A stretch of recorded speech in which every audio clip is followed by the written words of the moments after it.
생각을 바꾸면 수익이 보인다. 역발상 투자의 문현진 멘토입니다. 오늘도 많은 종목들이 급등을 하고 많은 종목들이 급락을 하고 있죠. 이런 과정에서 우리가 가야 할 길, 상한가에 들어간 종목들 체크해보면 답이 나올 것 같습니다. 도움되신다면 좋아요와 구독 그리고 알람 설정까지 반드시 부탁드리면서 바로 출발을 해보도록 하겠습니다. 자, 이번 주 강연 준비가 되어 있죠. 오늘 오후 8시에 제가 강연 준비했습니다. 많은 분들께서 가장 힘들어하는 게 저는 멘탈 관리라고 생각을 해요. 이 주식 시장에서 뭐 공부가 부족한지 지식이 부족한지 아는 게 없어서 뭔가 내가 차트를 몰라서 이런 게 안 되나 저런 게 안 되나 고민 많으실 텐데, 사실 저는 제일 안 되는 건 멘탈이라고 생각을 합니다. 그래서 멘탈에 대한 이야기들과 제가 바라보는 시장에 대한 이야기들 같이 한번 나눠볼까 하니까요. 많은 분들 오셔서 또 강의 듣고 가시길 바라겠습니다. 자, 일단 오늘 시장 전체 분위기를 한번 보게 되면은 반등이라고 하기엔 조금 모호하고, 그렇다고 해서 약하다, 뭐 떨어지고 있다라고 하기에도 애매한 그런 모습인 거죠. 시가가 떨어져서 출발했습니다. 마이너스 1%로 출발했는데요. 지금은 0.3%대로 올라오면서 전략 후강의 장세를 보여주고 있습니다. 뭐 오전엔 조금 약했는데 이제 장이 진행이 되면서 강하게 올라오는 모습으로 마무리가 되고 있는 거죠. 이대로 쭉 마무리가 된다고 하면은 이제 반등의 초입부냐라고 했을 때 아직까지는 그렇게 판단하기는 조금 이르지만, 어찌됐든 반등의 기미는 조금 보여진다라는 것이 특징인 것 같고요. 수급적인 부분으로 본다 하더라도 외국인들의 수급이 계속 들어오고 있다는 게 특징입니다. 요 외국인들의 수급이요, 굉장히 특이한 게 시장이 안 좋고 좋고랑 상관없이요, 얘들이 꾸준히 들어오면서 끌어올리겠다라고 마음먹고 계속 사버리면 지수는 올라갑니다. 그래서 어떠한 분석도 외국인들 수급엔 이길 수가 없는 형태가 나오는 거죠. 쟤들의 수급의 특징이라고 한다면요, 엄청나게 그러니까 막대한 자금력을 토대로 뭔가 예측 불허의 모습을 만들어버려요. 그냥 우리 그런 거 있잖아요. 어느 정도 힘 차이가 난다면은 비등비등하다 생각을 하는데, 아예 힘 차이가 너무 많이 나버린다면은 말도 안 되는 일이 발생이 되죠. 자동차로 친다면은 람보르기니 뭐 그런 거 같이 슈퍼카와 우리 그 뭐 티코와 같은 완전 경차랑 경주하는 느낌이라고 보시면 돼요. 그래서 완전히 이거는 대결이 안 된다라고 생각을 할 만한 게 바로 외국인들의 수급인데, 얘들의 의도를 우리가 정확하게 파악을 할 수만 있다면 사실 시장의 방향을 예측할 수 있을 텐데, 얘들의 의도를 이 매수 숫자들을 이렇게 빨갛게 숫자가 딱 떠올라와 있는 이 순매수 숫자만 봐가지고는 의도를 파악하기는 힘들겠죠. 그렇기 때문에 이 의도를 우리가 파악하기 전까지는 사실은 베팅을 넣기가 조금 애매합니다. 얘들이 끌어올리려고 한다면 사실 지수가 지금 이제 9월 29일부터 순매수가 쭉 들어오기 시작했는데, 9월 29일이라고 한다면은 여기 떨어져 있는 요 시기입니다. 그러니까 딱 여기서부터 이까지의 모습인 거죠. 요 사이에 지금 순매수가 계속 들어오고 있는 근데 얘들이 끌어올리려고 했다면 사실 위쪽으로 이렇게 올라가는 게 맞지 않았나 싶기도 한데, 일단은 버티고만 있단 말이죠. 그렇기 때문에 올리려고 하는 의도인지는 아직까지는 좀 불분명한 것 같습니다. 그렇다면 이제 우리가 어떻게 생각해 볼 수 있냐면, 개별 종목을 순매수하고 있구나 라고 생각을 할 수 있을 것 같아요. 그러니까 이제 많이 떨어져 있으니까, 그리고 환율도 너무 많이 올라와 있고 환율도 이제 조금 밀릴 수 있다라고 판단이 되는 수준이잖아요. 그러다 보니까 환차익 플러스 주식에서 좀 시세를 노릴 수 있을 만한 기업이 뭐가 있을까?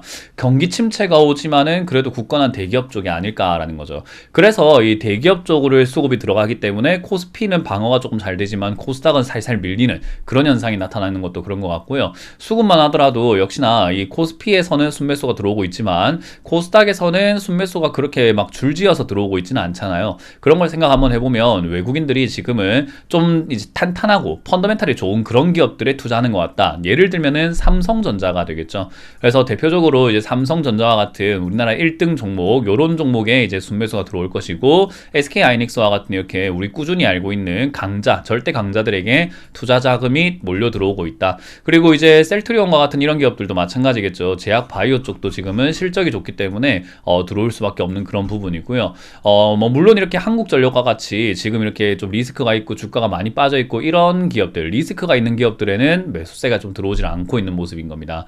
그래서 지금 외국인들의 그런 생각은요, 돈이 조금 되든 안 되든 이 기업이 좋든 안 좋든을 떠나가지고 전망이 조금 그래도 안정적이다라고 할 만한 기업들의 돈이 들어가고 있는 현상이 나타나고 있는 것 같습니다. 그 말은 이제 결국은 이제 외국인들이 우리나라에서 떠났다라고 했던 부분들이 조금 다시 들어오려고 하는 모습이지 않나라고 보여지고요. 이런 흐름들, 이렇게 손바뀜 현상이라고 할까요? 뭐 어쨌든 개인들이 물량들을 외국인들에게 자꾸 이렇게 팔아내는 습관, 그런 모습들, 그런 것들이 자꾸 형성이 되다 보면은 이제 주가가 바닥을 잡고 올라가는 그런 모습도 예상해 볼 수 있어요. 근데 이제 그 올라가는 모습이 그냥 갈 것인가 뺐다 갈 것인가의 문제인데, 이게 이제 가장 큰 문제인 거죠. 뺐다 갈 수도 있는 상황인 거예요. 그러니까 안 뺐다 갈 거냐라고 했을 때 무조건 안 뺐다 간다라고 이렇게 장담할 수 있는 상황은 아니란 말이죠. 그렇기 때문에 지금 당장 매수에 임하기보다는 떨어지는지 안 떨어지는지를 좀 더 시간을 두고 좀 더 지켜보고 들어가는 것이 맞다라는 것이 저의 전략인 거죠. 그래서 밑으로 떨어지게 된다면 어쨌든 외국인들이 들어오기 시작을 했고 뭔가 이제 지수가 올라갈 만한 그런 환경들이 만들어지고 있는데, 그러면은 매수를 안 하기엔 좀 아까우니까 하긴 해야 되겠는데 어느 쪽에서 할 것인가, 여기서 버틴다면은 제대로 좀 더 보고 들어가자는 거고, 만약에 밀린다면은 아주 기회가 오는 거기 때문에 현금 마련했던 것을 투입을 하는 것이 가장 좋을 것이다 라고 보여집니다. 자, 어쨌든 이제 그런 상황이 지금 형성되려고 하다 보니까요, 여러분들도 조금은 관망하는 자세로 보는 게 좋을 것 같고, 내 종목 지금 추가 매수할 만한 메리트가 있는 기업인지 아닌지를 조금 판단하는 것이 현명하겠죠. 자, 이제 그런 상황에서 오늘 상한가에 들어간 종목들이 꽤나 많습니다. 뭐 통신 관련주라든지 데이터 관련주들이 많이 올라와 있는데, 최근 주말에 여러분들 카카오톡 때문에 많이 좀 불편하셨죠. 그 내용들 때문에 이제는 데이터 솔루션이라든가 데이터 관련주들, 통신 관련주들이 급등하는 그런 모습들이 나오고 있습니다. 자, 그리고 10% 이상 올라오고 있는 기업들도 마찬가지로 그런 기업들과 N자 만든 관련 기업들, 무역 관련 기업들, 뭐 이런 것들이 조금 올라오고 있는 게 보여지고요. 10% 이하로 빠지고 있는 기업들은 최근 급등했던 화천기계라든지 뭐 한미글로벌, 유신 등등 단기 급등했던 기업들이 좀 빠지고 있는 점을 여러분들이 좀 참고하시면 좋을 것 같네요.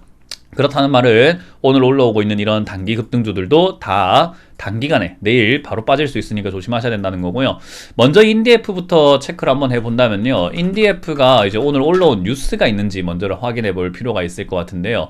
지금 당장의 뉴스에는 뭐가 없습니다. 남북 경협주로서 예전부터 움직였던 기업이었는데 지금은 올라오질 않네요. 뭐 뉴스가 없어요. 그 말은 일단은 단기간에 급락을 했기 때문에 과대 낙폭주들, 그러니까 지수가 지금 반등이 좀 나가는 것 같으니까 과대 낙폭주로 약간 수급이 몰려 들어가는 현상이라고 생각을 해볼 수 있을 것 같아요.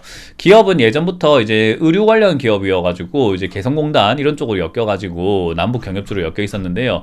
이 기업도 지금 개성공단에서 빠지게 되면서 적자가 막 나고 있는 그런 기업이죠. 그래서 사실 이렇게 상한가 들어가는 게 올바라 보이지는 않고 관리 종목 들어갈 수 있는 기업이기 때문에 사실 투자를 조금 깊이 하시는 게 어떨까 싶어요. 뭐 미리 투자하셨던 분들은 사실 탈출할 수 있는 그런 기회가 생긴 거기 때문에 저는 탈출의 루트로서 요 상한가와 이 뒤의 시세를 조금 이용하는 게 좋을 것 같다라는 점, 그 점 참고하시면 좋겠고, 장기 보유한다고 해서 답이 나올 것 같은 기업은 아니라는 거 조금 명심하시면 좋겠습니다.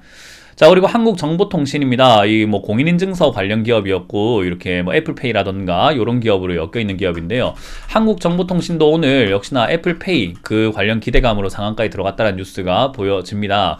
뭐 일단 애플페이가 한국에 뭐 상용을 한다라는 그런 이야기가 있기 때문에, 우리가 갤럭시를 쓰시는 분들이 애플을 좋아함에도 불구하고 갤럭시 쓰는 게 삼성페이 때문이라는 이야기도 있거든요. 근데 이제 애플페이가 되면은 사실 이제 애플에 대한 인지도라던가 이용률이 좀 더 높아질 수 있지 않나. 그 말은 삼성에겐 좀 위기가 될 수 있다라는 거죠. 어찌됐든 이제 그런 관련주로서 한국정보통신이 급등을 하고 있는데, 사실 뭐 요 기업이 어디까지 올라갈지를 예측하는 것은 별 의미가 없어진 게, 밑에서 이제는 신고가를 쓰면서 올라가고 있기 때문에 거의 6년 만에 신고가거든요. 그래서 한 2만원 정도까지는 뭐 마음을 열고 지켜보는 것이 좋지 않겠나 싶습니다. 뭐 하지만 뭐 그 이상 올라가긴 좀 힘들어 보이니까 2만원을 목표가로 잡고 대응하시는 게 어떨까라는 조언을 드려보도록 하겠습니다. 자, 그리고 알티캐스트가 이제 급등이 나와 있습니다. 알티캐스트는 이제 정부 주도 전기차 대전환 이런 이야기와 함께 전기차 관련 기업으로 조금 엮인 것 같습니다. 인도네시아 쪽에 전기차 합작 뭐 지분이 있다 뭐 이런 이야기들, 차지인이라고 하는 자회사 지분을 확보했다고 해서 이제 그 회사 때문에 전기차 충전소를 차지인이라는 회사가 하고 있거든요. 그러다 보니까 이 전기차 관련주로 엮여가지고 올라오고 있네요. 사실 이 기업은 5G라던가 자동차 부품 관련 기업으로 엮여 있는 기업이어가지고 사실 회사가 하고 있는 내용은 딱히 매력 있다라고 하기는 조금 힘들어요. 근데 이제 자회사 빨로 살짝 급등락을 반복을 하고 있다 보시면 되고요. 그렇기 때문에 자회사 빨로 이렇게 위로 엄청나게 솟구쳐 올라가긴 조금 힘들겠죠. 그래서 아마 3,000원대에서 또 맞고 떨어질 가능성이 높지 않을까, 그렇게 해석을 할 수 있을 것 같아요. 들고 계셨던 분들은 매도하셨다가 전기차 충전 관련 이야기라던가 전기차 관련 테마는 끝난 건 아니거든요. 그래서 떨어지면 다시 사는 방식으로 매수가를 위쪽에 잡아놓지 말고 아래쪽에 잡아놓는 것이 좋은 기업이라는 것만 명심하시면서 조정을 위해서 한 발 후퇴하시는 것이 좋다는 조언을 드려볼게요. 자, 그리고 원익 P&E라는 기업입니다. 이것도 전기차 관련 기업인데요. 폐배터리 재활용 산업에 진출한다라는 이야기 때문에 급등이 나왔어요. 뭐 진출한다라는 소식은 제가 역발상 투자를 통해서 여러 번 설명을 해드렸던 것 같아요. 저희 뭐 주식 챔피언 회사에서 전기차 충전한다고 해서 여러분 전기차 충전 업종에 뭐 뛰어든다고 해서 여러분들이 뭐 저한테 가입한다거나 그럴 일은 없잖아요. 그러니까 하고 있는 업종이 잘 돼야 되는데 뭐 다른 거 한다고 해가지고 대박이 난다라고 생각하기는 힘들다라는 거죠. 뭐 자녀가 뭐 국어를 열심히 공부해서 서울대 갈 거라고 하고 있는데 어쨌든 국영수를 공부하고 있다가 나 전기차 공부할래요 갑자기 이렇게 한다고 해서 어이구 우리 아들 우리 딸 이렇게 하지는 않잖아요. 하더구나 잘해, 약간 그런 이야기를 하게 되죠. 그런 느낌입니다. 그래서 새로 들어간다고 해서 상한가 가는 게 사실은 이상한 기대감인 거지 현실적이진 않다라고 보면 돼요. 그래서 이거는 상한가 이후로 시세를 내기 좀 힘들 것이다. 들고 계셨던 분들은 역시 마찬가지로 좀 미래를 보면서 내가 좀 장기 투자할 계획이 있다면 가져가는 게 좋은데 그게 아니라면 이번 시세에 빨리 정리하시는 것이 가장 좋지 않을까라는 조언을 드려보도록 하겠습니다. 자, 그리고 데이터 솔루션입니다. 데이터 솔루션이 오늘 급등이 나와 있네요. 데이터 솔루션 지금 올라온 이유가 밝혀진 이유는 없는데 일단 빅데이터라던가 클라우드 서비스 그리고 사물 인터넷 이런 쪽으로 하다 보니까 역시나 카카오 관련 연관을 해가지고 좀 올라온 것 같습니다. 데이터 센터가 폭파되면서 이제는 카카오가 폭파가 아니죠. 화재가 나면서 카카오가 이제 또 새로운 데이터 저장소를 또 만들어야 되지 않느냐, 이번 사태가 있는데 또 너희가 지금 또 방만하게 그렇게 운영을 할 거냐라는 질타가 많죠. 그래서 이제 그런 쪽으로 이제 데이터 솔루션이라던가 데이터 관련주들의 수혜가 생기지 않을까, 카카오가 이제 데이터를 이런 기업들에게도 맡기려고 하지 않을까라는 그런 기대감이 형성이 되는 것 같아요. 그래서 이제 급등이 나온 것 같고요. 요 기대감은 단순히 끝날 것 같지는 않습니다. 그래서 아마 뭐 시세를 나온다라기보다는 변동이 엄청 심할 것 같아요. 그래서 아마 이거 7,000원까지 올라가고 8,000원까지 갔다가 푹 빠졌다가 또 올라가는 그런 형태로 진행이 될 것 같다고 보시면 되겠습니다. 자, 그리고 SBB테크가 오늘 상한가에 들어가 있는 게 확인이 되고 있는데요. SBB테크가 상장 첫날에 이렇게 들어간 거죠. 엄청나게 매력있다라고 하기엔 조금 힘들 것 같습니다. 요 기업도 일단 시세 나왔지만은 저는 신규 상장주들은 여러분들이 건들지 않는 게 가장 좋다라는 거 말씀을 드리기 때문에 요 종목은 보지 않고 그냥 바로 패스하도록 하고요. 공모에 참가하신 분들은 매도하시는 것을 추천드려 보도록 합니다. 자, 이렇게 오늘 맞춰볼 수 있을 것 같고요. 많은 기업들을 살펴보았는데 역시 시장이 뭐 여전히 탄탄하진 않은 것 같아요. 여전히 관망하자라는 이야기를 드리면서 끝내보도록 하겠습니다. 자, 지금까지 역발상 투자의 문현진 멘트였습니다. 고맙습니다.